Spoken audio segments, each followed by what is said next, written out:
minasy syaithanir rajim.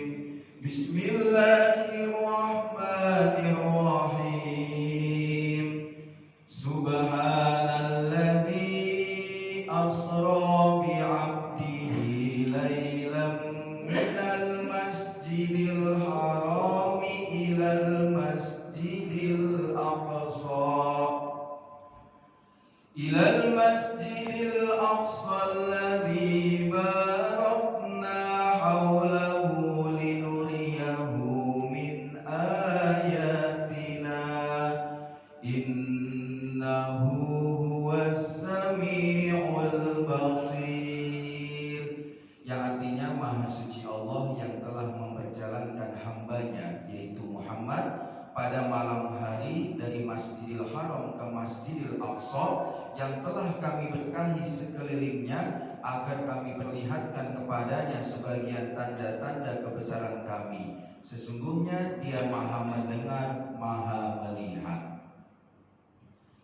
Kalau kita ulas ayat pertama surat Al-Isra ini diawali dengan kata Subhana yang artinya Maha Suci. Setidaknya di dalam Al-Quran itu ada 2 atau 3 saya lupa yang ayatnya itu diawali dengan Subhana. Artinya jarang, langka dibandingkan kalimat yang diawali dengan kalimat alhamdu, segala puji. Artinya Subhana ini memiliki makna yang sangat dahsyat, yaitu Maha Suci. Maha Suci ini kan berarti menandakan Allah itu suci. Laisa lahu walad wa walid, tidak memiliki anak dan tidak memiliki bapak ataupun orang tua. Alladzi lam yalid wa lam yulad. Dialah Allah yang Maha Esa, yang Maha Suci, yang tidak beranak dan tidak diperanak-anakan. Ya, jadi kalau misalnya ada, ya ini sih nggak tahu ya gitu ya. Kalau misalnya ada pengen orang itu pengen suci gitu ya, wah saya nggak pengen punya anak gitu. Jangan, Anda bukan Allah, Anda adalah manusia. Menikahlah, memiliki anak-anaklah. Karena di dalam memiliki anak memiliki keberkahan.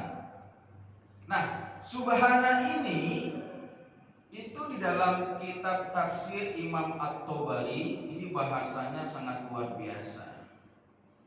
Salah satunya adalah misalnya di sini kalimat Subhana. Kira-kira ada doa yang diawali dengan Subhana?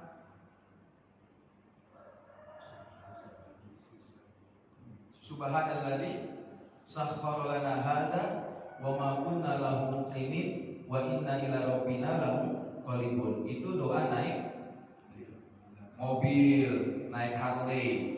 Kalau bismillahirrahmanirrahim wa mursaha inna rabbila ghafurur rahim, itu naik speedboat. Iya, maksudnya kalau itu doa naik kendaraan laut. Kalau subhanalladzi sakhkhara lana hadza itu doa naik kendaraan dan darat. Alhamdulillah, itu setiap pagi saya amalkan. Saya berangkat dari sini ke Tebet itu kadang-kadang jam 5:50 atau paling telat banget itu jam 5:53. Alhamdulillah sampai Tebet itu jam 6:28. Ya itu karena salah satunya ya tadi baca doa itu. Salah satu yang lain lagi adalah ya akselerasi dalam mengenggara gitu ya. Tapi kalau Bang Pati yang biasa dari sini ke Gintulong jangan dicoba lah. Walaupun baca doa itu juga gak bakal bisa tembus gitu ya. Nah, di sini kalimat Subhana dalam kitab tafsir Imam At-Tabari salah satunya misalnya kayak gini. Subhanalladzi asra bi 'abdihi.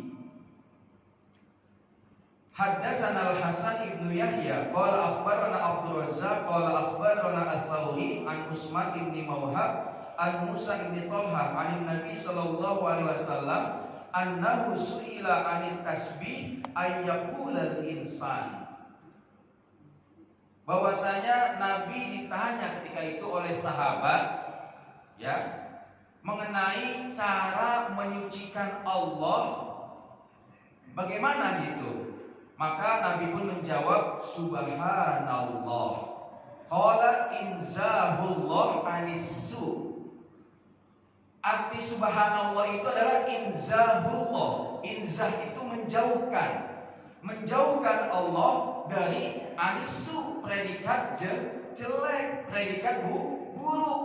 Artinya dengan kita mengucapkan subhanallah, maka tidak ada satu sedikit pun aib ataupun sedikit pun kesalahan, kealpaan Allah.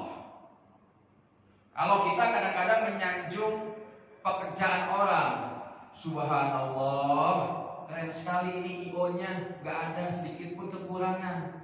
Itu mustahil, bohong. Pasti dalam kesempurnaan seseorang pasti ada titik kealpaan, titik kelemahan. Ya misalnya apa? Ngaret 1 detik atau ngaret 1 menit, atau misalnya penghulunya lupa dibingkisin, dikasihin parcel, atau misalnya apa gitu. Pasti dalam manajemen manusia pasti ada sedikit kealpaan. Maka ucapan yang pas apa bagi suatu prosedur ataupun sebuah aktivitas itu? Alhamdulillah, segala puji bagi Allah. Alhamdulillah ya Bang ya, kajian pagi ini berjalan lancar, berjalan sempurna, itu bagus, gak apa-apa. Tapi kalau subhanallah itu hanya milik Allah. Artinya tidak ada cacat sedikit pun, tidak ada kekurangan sedikit pun pada aktivitas Allah, pada penciptaan Allah. Nah itu. Jadi subhanallah inzahullah anissu. Kalimatnya simpel, cuma 2 suku kata. Subhana sama Allah, maha suci dan Allah. Artinya tidak ada sedikit cacat, tidak ada sedikit kekurangan pada diri Allah. Maka ada satu hadis yang lain, Nabi ini sangat visioner. Memuji Allah itu tidak cukup dengan kalimat yang panjang-panjang. Ya kalimat apa gitu ya. Tidak, cukup dengan kalimat yang sangat simpel. Bahkan dalam hadis itu ada dikatakan, kalau Anda tidak sempat sholat tahiyatul masjid, maka kata Nabi apa? Ucapkanlah subhanallah walhamdulillah wala ilaha illallah wallahu akbar wala haula wala quwwata illa billahil aliyil azim. Itu cuma 5 detik.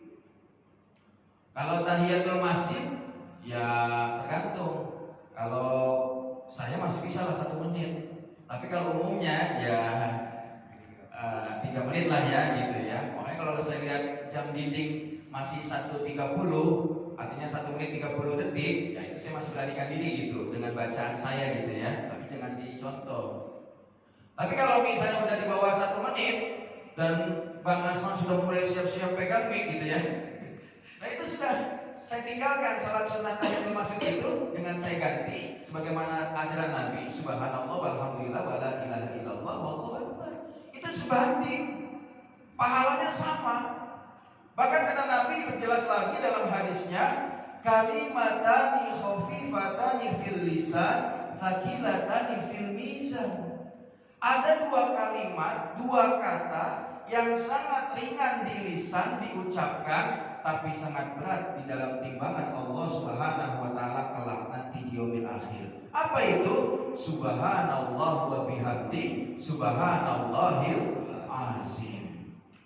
Ini kan sangat mudah dihafal. Apalagi kalau dalam tahlil kita nadakan subhanallah wa bihamdihi subhanallahil azim subhanallah wa bihamdihi subhanallahil azim. Ini bentuk adilnya Allah. Sehingga hafal misalnya Allahu la ilaha illa huwal hayyul qayyum, atau misalnya lillahi ma fis samawati wa ma fil ard, dengan hafal subhanallah bihamdi subhanallahil azim, amalannya sangat berat nanti di timbangan Allah Subhanahu wa taala. Jadi ada satu amalan yang Allah berikan keadilan untuk seluruh manusia, bahkan untuk seorang pendosa. Dia nggak hafal bacaan, tapi Allah kasih alternatif amalan yang sangat ringan.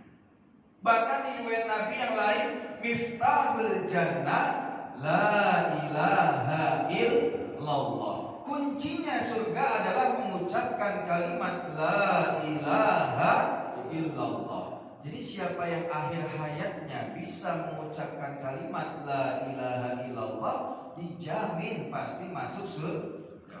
Walaupun sebesar apapun dosanya, betul. Walaupun sebanyak apapun perilaku kejahatannya, betul. Semuanya terhapuskan, tertipek dengan satu kalimat itu yang sudah menjadi jaminan Allah Subhanahu wa ta'ala. Hanya saja kan kita bisa mengucapkan kalimat itu kalau kita sudah terbiasa. Gampangnya analoginya, kalau kita kesandung, kita terpeleset, apa yang kita ucapkan? Kalau yang kita ucapkan adalah binatang, isi ragunan, ya kenapa saban hari kita ngucapin binatang? Tapi kalau saban hari kita ngucapin astagfirullah, maka ya Allah gitu ya, la ilaha illallah, pasti ketika kepleset juga ngucapin kalimat tersebut. Kayak misalnya kita dalam berkendara naik pesawat, ada beda-beda itu karakter orang. Ketika sudah ada banyak guncangan, dia apa? Selfie, bikin video, bikin konten. Kenapa? Saban harinya dia biasa buat konten. Dia kagak tahu bakal bentar lagi malaikat Israfil nyabutnya nyawa gitu. Tapi ya masih mending lah. Ada satu orang yang kayak gitu. Kenapa? Kita tahu kronologis. Ini pesawat jatuh. Pesawat apa? Jeju apa namanya di Korea? Jeju ya? Oh Jeju ya. Setidaknya nggak apa-apa lah. Ada satu makhluk yang kayak gitu. Biar apa? Oh, orang tahu nih kondisinya waktu saat itu gitu kan ya, saat kejadian gitu, sehingga memudahkan KNKT untuk menganalisa nih, ini sebab kejadiannya apa gitu. Tapi bagi kita orang yang beriman, ya udah, kebiasaan kita waktu itu lagi mancing, ya jangan sempat-sempatnya wah kita pengen jatuhnya ke laut nih, mana pancingan saya, ya jangan Pak. Tetap yang kita ucapkan apa? La ilaha illallah, Allah gitu. Di akhir penghujung hayat kita ucapkan kalimat thayyibah, yaitu la ilaha illallah. Kalau nggak bisa itu gimana? Allah, nggak apa-apa. Makanya kita minta ataupun diharapkan ketika ada keluarga kita, sanak famili kita, ada yang pengen sakaratul maut, maka kita talkinkan, kita bimbing dalam pendengarannya. Ayo sebut la ilaha illallah, tiada Tuhan selain Allah. Nah seperti itu. Jadi kalimat subhana ini artinya sangat dahsyat, ingin menunjukkan suatu peristiwa yang sangat besar. Isra Mi'raj itu bukan peristiwa yang kecil, ya. Ini peristiwa yang sangat besar, sehingga Allah menunjukkan dengan mengawalinya dengan kalimat ataupun kata subhana, artinya maha suci. Skenario Allah itu tidak akan bisa dibantah gitu. Bagi orang kafir ketika itu, bagaimana sih manusia bisa berjalan dari Masjidil Haram di Mekah ke Baitul Maqdis di Yerusalem, Palestina dalam waktu semalam, lanjut lagi ke Sidratul Muntaha, melewati berbagai langit. Orang kafir memang logika dasar manusia tidak percaya, tapi Allah punya jawabannya. Apa jawabannya Allah? Ya pelan-pelan kita bahas. Nah, di sini gini. Dalam kitab tafsir Imam At-Tabari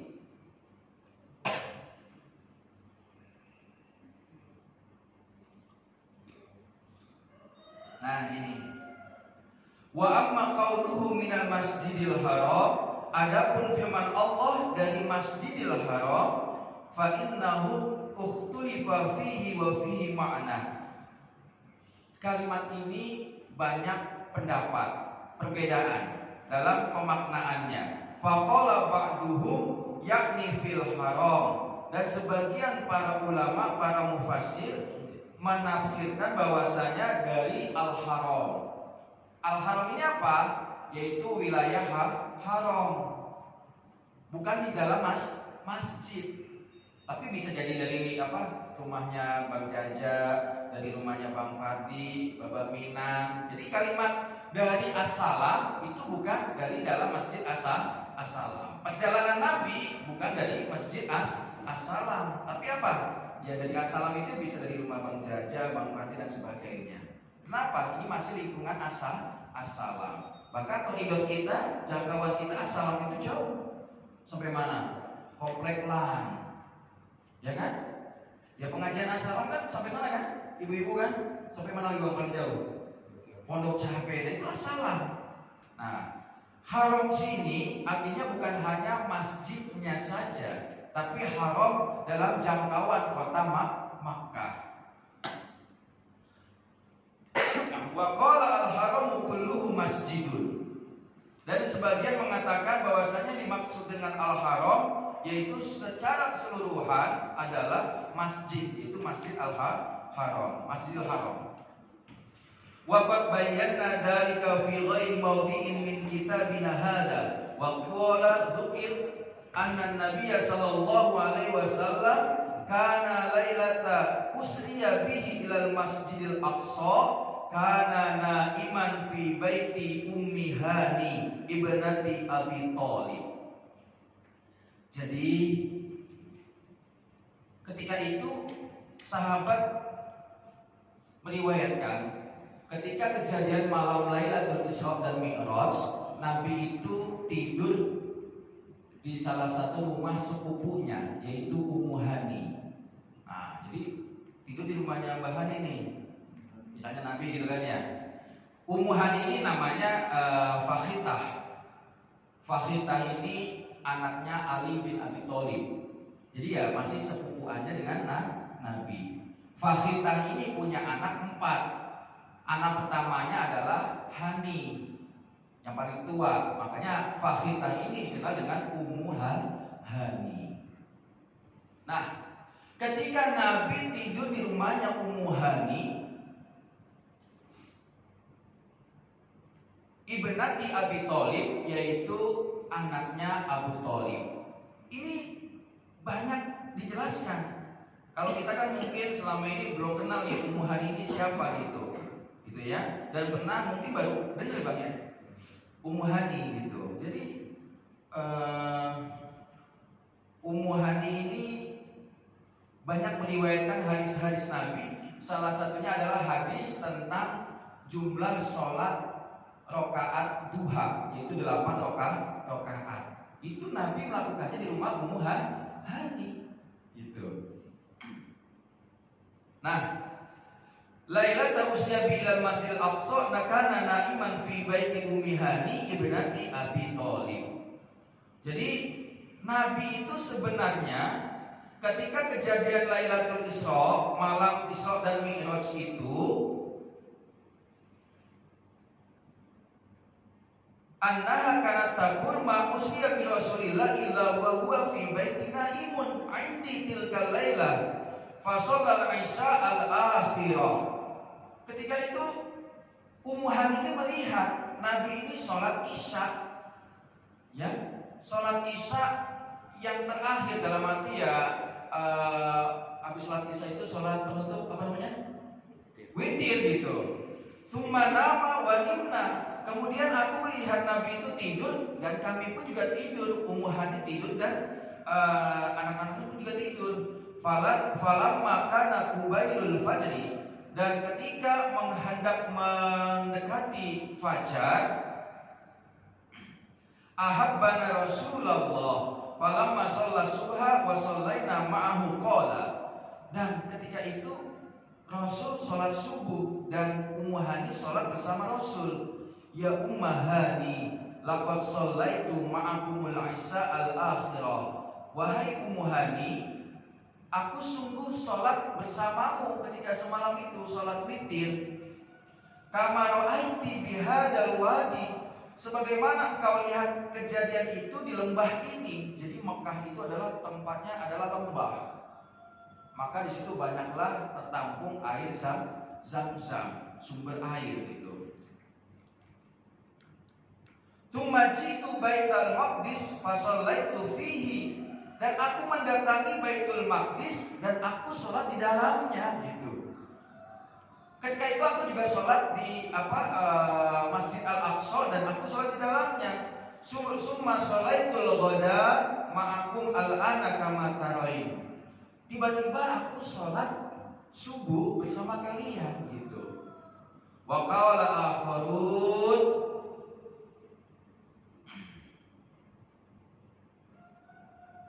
nah, wa qala akharun fa innahu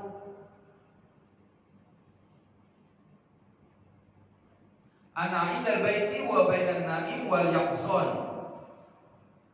Dan aku, kata Nabi, antara Masjidil Haram dan Masjidil Aqsa itu antara an-naim wal yaqzon, antara dalam keadaan tidur atau dalam keadaan sadar. In sami'tu qailan yaqulu ahadits tsalatsah, ketika antara aku tidur itu aku didatangi 3 orang. Yang pertama mengatakan man huwa. Nah, ini man huwa nih. Yang pertama itu mengatakan siapa dia. Kata yang satu lagi, yang kedua, huwa khairuhum, dia adalah sebaik-baiknya makhluk. Maka yang ketiga mengatakan, ya sudah, kalau ini yang terbaik maka kita lakukan. Fa'utitu wa batasati min dhahabin fiha min ma'in zamzam fasaraha sadri ila kada wa kada. Nah, jadi membedakannya gini. Ketika misalnya orang kafir ketika itu mengatakan bahwasanya perjalanan fisik Nabi itu mustahil, maka disinilah dikuatkan mimpinya Nabi, mimpinya Rasul adalah wahyu. Jadi ketika misalnya semua wahyu tentang puasa, tentang haji, itu Allah memberikan wahyu bisa melalui perantara malaikat Jibril, bisa juga langsung kepada Nabi Muhammad melalui tidurnya. Jadi tidurnya Nabi berbeda dengan tidurnya kita. Kalau tidurnya kita tergantung apa yang kita pikirkan sebelum kita tidur. Kalau misalnya kita sebelum tidur memikirkan lawan jenis, insya Allah lawan jenis itu sampai dalam tidur kita, mimpi kita. Kalau kita tidur sebelum tidur memikirkan hutang, maka sepanjang tidur kita akan memikirkan hutang. Nah, tidurnya Nabi, tidurnya Rasul berbeda dengan tidurnya manusia pada umumnya. Tidurnya Nabi itu mendapatkan wahyu. Jadi jangan disamakan antara tidurnya Nabi Muhammad dengan tidurnya kita.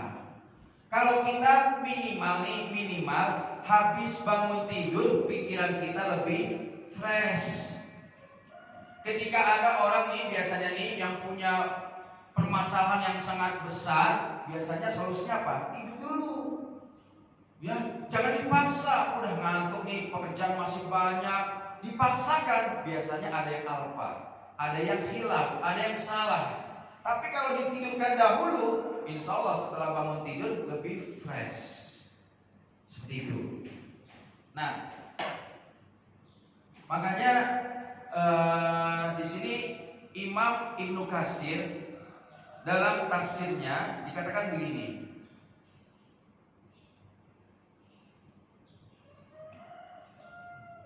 Imam Ibnu Katsir. Jadi ketika itu, ini kan kejadian ada sebelum Nabi hijrah ke Madinah. Tepatnya kejadian Isra Mi'raj itu ketika usia Nabi usia 50 tahun. 3 tahun sebelum hijrah ke Madinah. Sehingga surat Al-Isra pun ini adalah surat Makkiyah, yaitu surat yang diturunkan di kota Mekkah. Dan umumnya surat Makkiyah ini tentang tauhid, tentang mengesahkan Allah. Jadi kronologisnya begini. Surat Al-Isra ini dahulu ini turun, ya. Ketika itu apa? Ini hadis diriwayatkan oleh Aisyah, putri Rasulullah sallallahu alaihi wasallam. Wa qala Imam Ahmad, dan berkata Imam Ahmad, haddatsana Abdurrahman, diriwayatkan kepada kami Abdurrahman, haddatsana Hammad bin Zaid an Marwan Abil Babah sami'tu Aisyah taqulu. Marwan Abi Lubabah ini mendengar daripada Aisyah, putri Rasulullah, karena Rasulullah sallallahu alaihi wasallam yasumu hatta naqulu ma yuridu ayyuftir. Jadi kejadian Nabi ini sebelum di Isra Mi'rajkan, Nabi ini kan ditinggal oleh kekasihnya, yaitu Siti Khadijah, wafatnya Khadijah, dan juga wafatnya pamannya yaitu Abu Thalib. Sehingga ketika itu usia Nabi 50 tahun disebut dengan Amul Huzn, tahun kesedihan. Sehingga apa? Putri Rasulullah sallallahu alaihi wasallam, karena Rasulullah sallallahu alaihi wasallam yasumu hatta naqulu ma yuridu ayyuftir. Kami mengamati ayah kami Nabi Muhammad ini berpuasa, tapi seakan-akan gak mau berbuka. Wa yuftir hatta naqulu ma yuridu ayyasum. Dan Nabi berbuka atau gak berpuasa, seakan-akan itu gak mau berpuasa. Ini galau, ya. Jadi kelihatannya ya puasanya yang tadinya biasanya dari subuh sampai maghrib, ini kadang-kadang sampai kelewat gitu ya, bukanya sampai isya atau mungkin sampai jam 9. Atau kadang-kadang ketika Nabi gak puasa, tiba-tiba sampai kelewat sampai jam 9, barulah Nabi puasa. Artinya banyak linglungnya gitu ya. Ya Ustaz tadi gak usah gele-gele. Kejadian itu real, Nabi saja memang mengalami itu gitu. Apalagi manusia dia biasa. Ketika ditinggal seorang kekasih, maka pikiran itu sangat luar biasa linglungnya. Nabi itu pun juga terjadi. Cuma linglungnya Nabi saat itu apa? Perbanyak puasa gitu kan ya. Walaupun ketika perbanyak puasa harusnya berbuka kelebihan gitu ya. Bahasanya, ini kok kata Aisyah, ini udah aku siapkan makan, sudah aku siapkan kurma, tapi kok belum disentuh nih gitu kan. Ini Nabi puasa apa enggak sih gitu kan. Nah ini saking linglungnya Nabi ketika ditinggal dua orang kekasihnya, yaitu Abu Thalib dan Khadijah. Qala fi Bani Israil wal Kahfi wa Maryam. Dan disinilah Nabi ketika linglung itu sering membaca surat Al-Isra, surat Al-Kahfi, dan surat Maryam. Ya, surat Al-Isra, surat Al-Kahfi, surat Al-Maryam. Nah, disinilah mulai awal asal muasal bahasanya nih, Allah peka kepada Nabi. Oh, ternyata Nabi ini dibimbing oleh Allah untuk membaca surat Al-Isra. Harapannya nanti apa? Nabi itu diperjalankan dari Masjidil Haram ke Masjidil Aqsa, kemudian ke Sidratul Muntaha sebagai hiburan, sebagai healing. Nah, maka ajak bang, puncak gitu ya. Ajak kemana gitu? Terserah gitu. Ini bentuk apa? Bentuk menghilangkan linglung ataupun bentuk menghilangkan stres. Jadi harus dihilangkan. Jangan dilihatkan pada banyak benda-benda yang banyak mengingatkan memori atau nostalgia masa lalu. Jangan diperlihatkan, oh ini apa namanya tuh kalau pakaian tidur biasanya apa? Piyama atau daster. Jangan. Kepikiran nanti gitu ya. Kepikiran, udah itu disedekahkan, diwakafkan ke orang lain, pindah ataupun cari suasana yang baru gitu. Hah? Oh foto nggak apa-apa ya, foto nggak apa-apa. foto nggak apa-apa gitu. Nah ternyata ini asal muasal ketika Nabi tadarus, ketika Nabi membaca surat Al-Isra, surat Al-Kahfi dan surat Maryam, disinilah Allah memberikan jawaban. Allah mengisra dan mi'rajkan Nabi Muhammad sallallahu alaihi wasallam. Jadi Nabi ketika ditinggal kekasihnya itu juga linglung gitu. Nah, singkat cerita, nah ini kebanyakan ulama dalam tafsir Taubari dan Ibnu Katsir, ini baru dua tafsir yang saya ulas. Ini kebanyakan mengatakan perjalanan Nabi itu dalam keadaan tidur. Artinya yang berjalan itu bukan jasadnya, bukan fisiknya. Kenapa? Karena Ummu Hani tadi menjadi saksi bahwasanya Nabi ketika malam itu tidur di rumahnya. Jadi yang berjalan itu apa?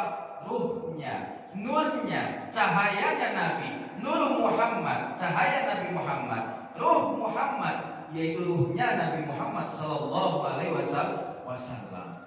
Maka gak heran ketika kita misalnya melakukan sesuatu ataupun ke daerah suatu tempat, kita perasaan pernah mikir, kayaknya romannya saya pernah kesini deh. Itu benar. Jasadnya, fisiknya memang baru pertama kali, tapi ruh kita bisa jadi berkali-kali ke tempat itu. Cuma kita saja yang nggak kepikiran gitu.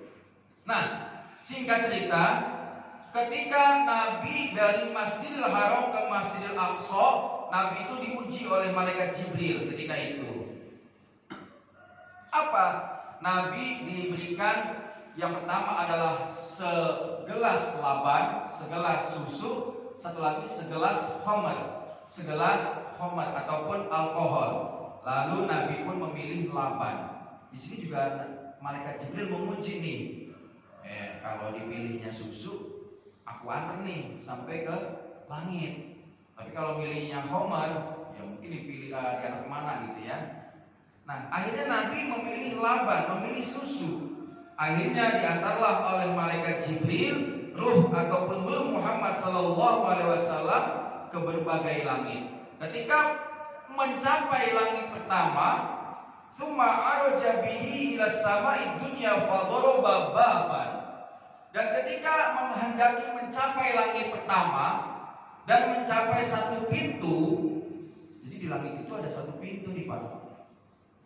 Jadi kalau misalnya langit ini sangat luas, ternyata kalau kalimat tekstualnya di sini ada baban, ada pintu.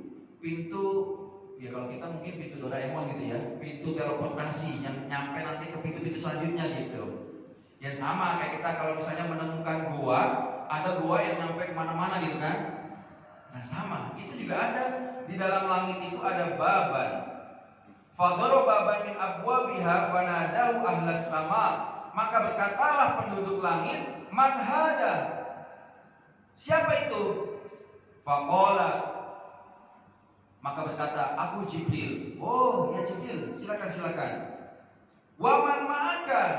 Wahai Jibril, siapa yang bersamamu?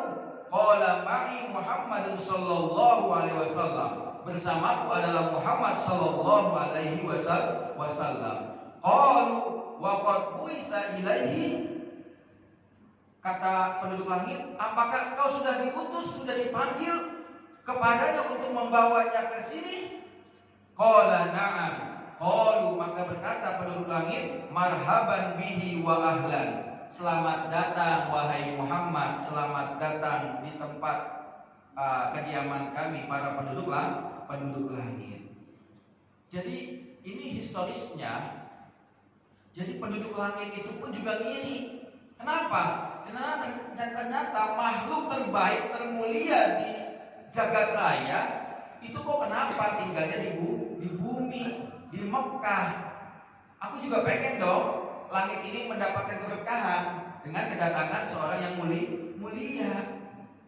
Maka dengan adanya Mi'raj ini, akhirnya apa? Nabi pun memberikan keberkahan bagi penduduk langit. Ya sama kayak misalnya warungnya Baba Dewi nih. Kalau yang didatanginnya Bang Parti CS, ya kasbon mulu gitu. Tapi kalau yang didatangi presiden, wakil presiden, otomatis besok viral. Apa menjadi terkenal baru Bapak Dewi gitu. Jadi kalau pengen viral tuh gampang. Yang undang artis, ya ngopi bang gitu ya. Siapa nih? Wah, fotonya pampang situ tuh. Wah, ini artis ini aja pernah ngopi di sini gitu kan. 50.000 segelas lagi gitu ya. Gak usah 5.000 lah, gratis nggak apa-apa. Artinya apa? Itu membawakan keberkahan. Jadi ini filosofi kegiatan di dunia ini banyak terinspirasi dari kehidupan Isra Mi'raj Nabi gitu. Ketika Nabi diundang ke langit, itu memang penduduk langit mengharapkan itu. Boleh dong, sekali-kali itu makhluk termulia di muka bumi ini, atau di langit atau di dunia ini datang ke langit gitu. Biar kami apa? Mendapatkan keberkahan. Jadi bersyukur kalau misalnya ada para asadis, para habaib datang ataupun singgah ke rumah kita, itu menjadikan simbol keberkahan. Pejabat ataupun orang-orang yang mulia itu datang ke rumah kita, itu menjadikan keberkahan gitu. Nah, kemudian apa? Singkat cerita, melewatin langit pertama, langit kedua, langit ketiga sampai langit ketujuh. Di langit ketujuh bertemu dengan Nabi Musa. Wa Musa fisabi'ati bifadlin kalamullah. Dan Musa mendapatkan posisi di langit ketujuh. Kenapa mendapatkan keutamaan? Karena mendapatkan gelar Kalimullah. Ketika masa hidupnya Musa ini digelari Kalimullah, orang yang hendak berbicara dengan Allah. Gitu. Karena memang Musa ini sangat pintar, sangat cerdas. Sampai-sampai apa? Wa faqala Musa, Rabbi lam azunnu an tarfa alayya ahada.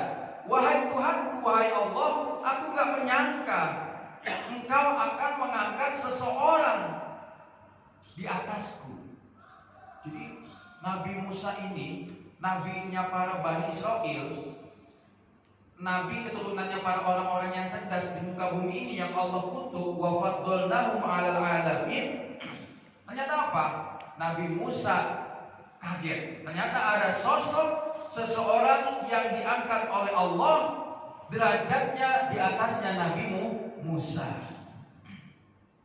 Tsumma 'ala bihi fawqa dzalik bima la ya'lamuhu illallah jalla wa 'ala hatta ja'a sidratul muntaha. Wadanal jabbar rabbal izzati fatadalla hatta kana minhu qaba qausaini aw adna fa auhallahu ilaihi fima yuha khamsina salatan ala ummati kulla yaumin wa lailah. Sampai akhirnya Allah pun mewahyukan langsung nurnya Nabi Muhammad kepada Nabi Muhammad untuk mengerjakan salat khamsina salatan, yaitu 50 rakaat kepada Nabi Muhammad dan umatnya setiap hari dan setiap malam. Tsumma habata bihi hatta balagha Musa. Setelah mendapatkan wahyu itu, Rasul pun turun dan ketemu lagi dengan Musa. Fahtasabahu Musa faqala ya Muhammad, ma hada ahada ilaika rabbuk. Apa yang telah Allah janjikan kepadamu, Allah perintahkan kepadamu? Qala ahada ilayya khamsina salatan kulla yaumin wa lailah. Allah menjanjikan dan menyuruh kepadaku salat 50 rakaat. Qala Musa inna ummataka la tastati' dzalika farji falyukhaffif anka rabbuka anhum. Sungguh wahai Muhammad, umatmu tidak akan sanggup melaksanakan 50 rakaat salat, maka kembalilah kepada Allah. Faltafat an-nabi sallallahu alaihi wasallam ila Jibril ka'annahu yastasiru fi dzalik fa asyara ila Jibril anna na'am. Kemudian Nabi bertoleh kepada Jibril. Di mana Jibril? Baik lagi apa enggak nih? Nego apa enggak nih sama Allah nih? Kata Jibril, oke. Nego lagi menghadap Allah. Wa huwa fi makani ya Rabb khaffif anna fa inna ummati la tastati hada. Ya Allah ya Rabb, maka ringankanlah tugasmu untukku dan untuk umatku. Maka jawaban Allah sangat mencengangkan ini. Apa jawaban Allah? Ketika dinego oleh Nabi atas usulan siapa? Musa, dan juga ditegaskan ataupun diiyakan oleh Jibril. Jadi ini juga ada filosofi dalam kehidupan. Ada proyek, tender, nih kerjain ini nih. Wah, ini berat banget nih, gak ada untungnya. Nego lagi, nanti pengembang mengiyakan, yang ini mantap, iyakan juga. Nah, jawaban Allah ini sangat mencengangkan.